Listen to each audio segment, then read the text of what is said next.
كلمة لا إله إلا الله هذه من الكلمات المحببة إلى الله عز وجل. ولهذا عندنا من الأدعية الواردة عن أهل البيت سلام الله عليهم أن الإنسان قبل أن ينام يقرأ هالآية: بسم الله الرحمن الرحيم شهد الله أنه لا إله إلا هو والملائكة وأولو العلم قائما بالقسط.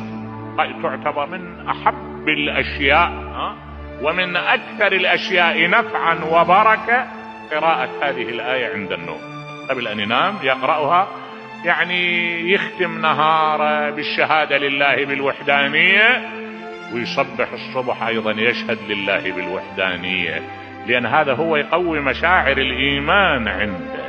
هذا يخلي الإنسان على تماس مع الله الواحد القهار.